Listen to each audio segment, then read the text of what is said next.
It's a benefit you can access because you're Ngāi Tahu. It's a one-of-a-kind gem. It's ours. It's our scheme.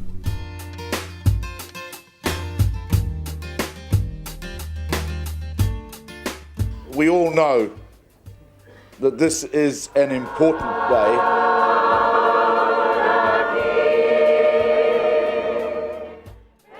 Right through the settlement process and through the discussion, we were looking at ways and means of providing benefit to our people. The original concept was actually offered by Diana to the government, who rejected it. So she came and talked to us and we picked it up. I worked with a group of people in Wellington. We worked with businesses and unions and to set up a savings scheme. And it was focused on tertiary education. And we travelled around the country and we came to visit Ngāi Tahu, and we got a hugely positive reception.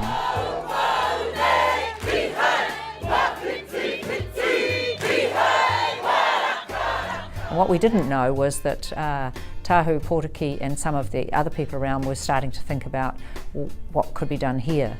I really did think that we had to figure out how to get money out of the building and into the homes of Ngāi Tahu people, every single one of them. That was my objective. So Tahu put together a package proposal.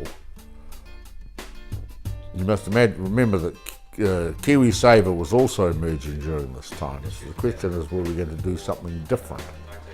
In the event, we thought we could do something that would be beneficial to Ngāi Tahu, for making some provision for your old age, developing a property to own, and making some provision for, although modest, for tertiary education. It was a pretty revolutionary thing in its day. It was as more so revolution in the Kiwi Saver concept.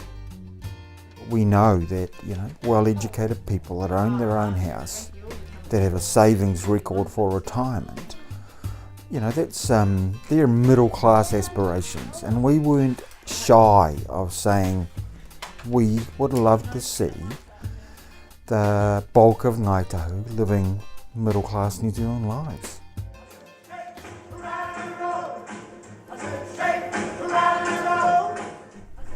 We've all got to learn that we've got to look after ourselves in our old age.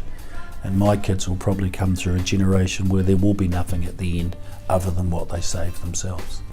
The board of Whai Rawa have continued to challenge themselves and set stretch targets.